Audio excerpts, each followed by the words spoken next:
delicious. Cook with me! So hi guys, it's me again, your pretty Ate She. And for today's video, another day, another menu. At lulutuan ko kayo ng ulam na pak at bet na bet, pinakbet. 3, 2, 1. Maghihiwa tayo ng sibuyas, bawang, chop,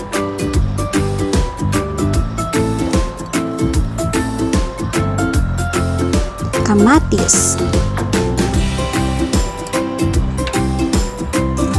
karne ng baboy,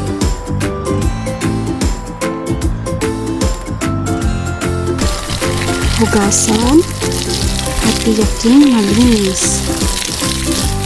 So, na-prepare na natin yung mga ingredients. So, ang susunod naman natin gagawin ay hihiwain natin ang mga gulay.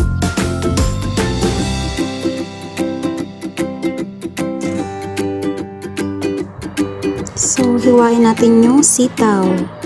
So, nakadepende sa inyo kung gaano kahaba. Isalin. Next, okra. Hiwain. Talong.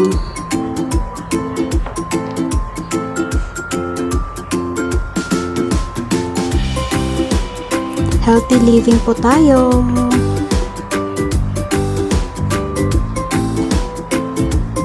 Next, kalabasa.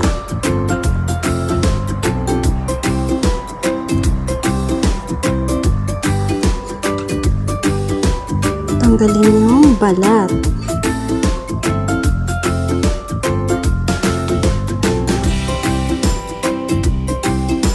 Hiwain.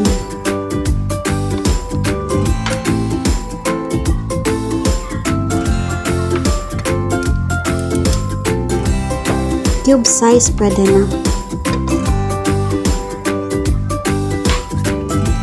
Next, ampalaya.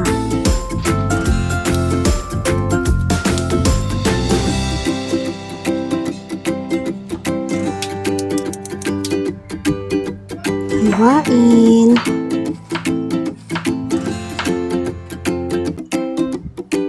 So, ito na ang ating mga ingredients.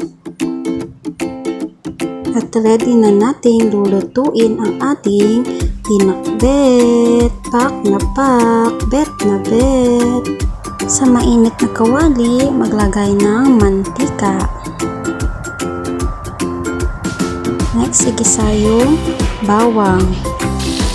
Papulahin.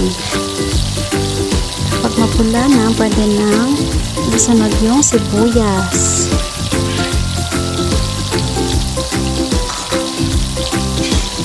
Ilagay na ang kamatis. Haluin lang hanggang sa mapula-pula.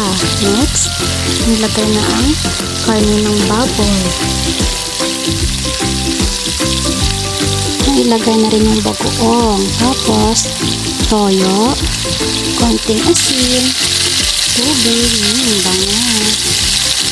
At saka, takpan. Pakuluin muna. Tapos, pwede nang ilagay ang gulay. Pagsasama-samahin lang lahat. Ganyan lang kasimple. At madaling lutuin ang pinakbet.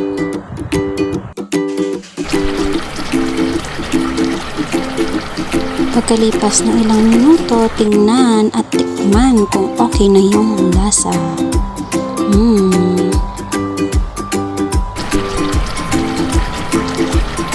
So, kapag hindi na matigas yung gulay, pwede na yan.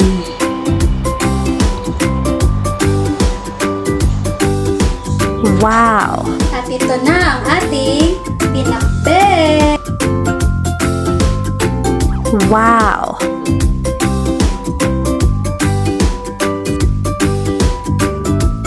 Wow!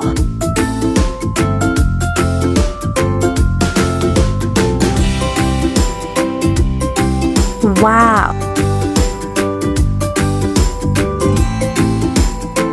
See you again on my next cooking series. Thanks for watching.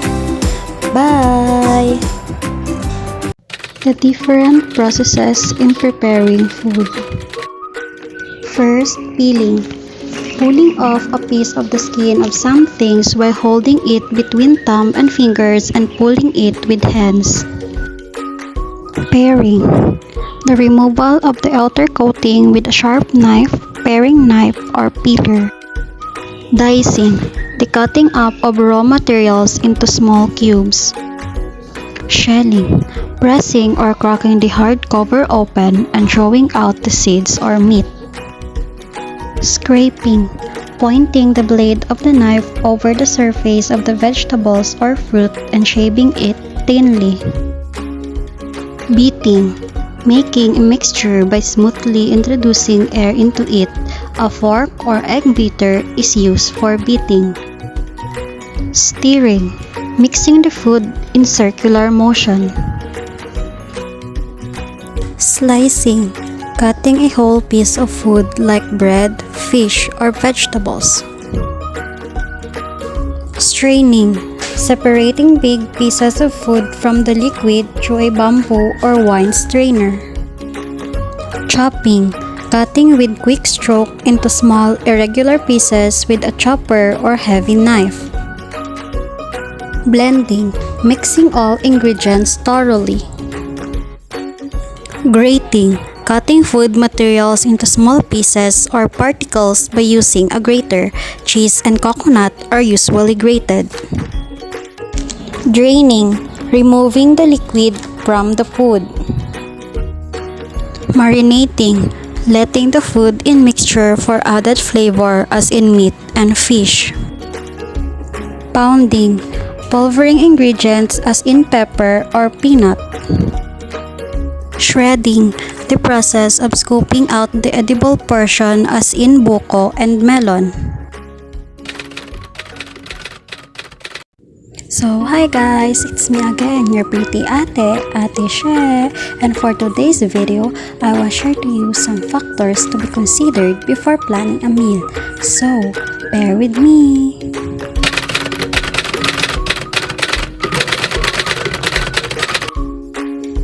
First, nutritional requirements of the family.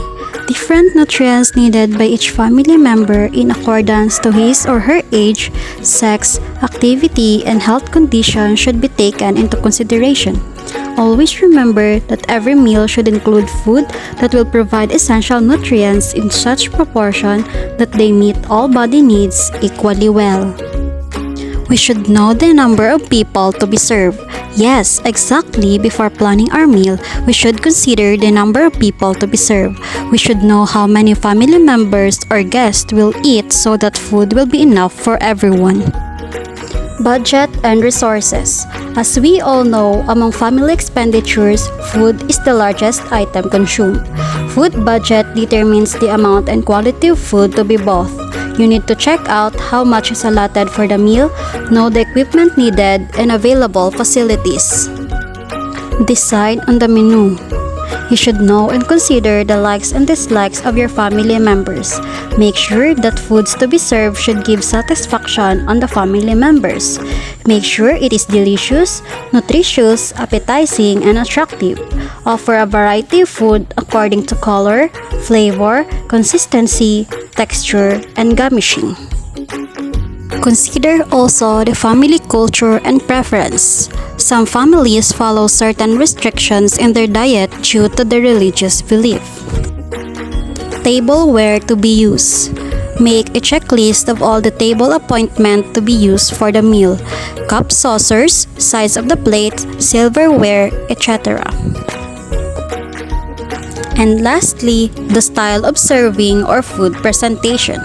Know how to serve the food attractively and appetizingly. The type of table setting to be applied should be considered also. I hope you had learned something. Thanks for watching. Bye!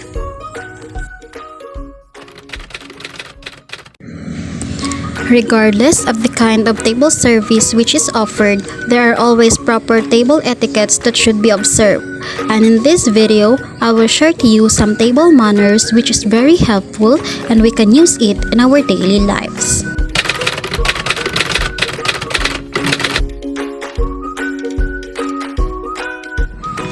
Come to the table as soon as the meal is served. Do not make others wait for you. Be properly groomed. Sit properly at the table. Arms and elbows should not rest on the table. The table napkin should be placed half folded on the lap before you start eating. Fold it back on the left of the plate after meal. Use serving spoon or fork to help you get the food from a service tray. Avoid sipping the soup noisily. When taking soup, dip the spoon away from you. Sip the broth from the side of the spoon. Chew the food slowly. Avoid talking with a full mouth.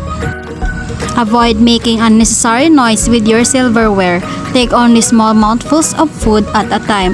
Ask for a second serving if you wish. Ask politely for food to be passed. Do not reach out across the table. And lastly, place the knife, fork, and spoon at the center of the plate after the meal.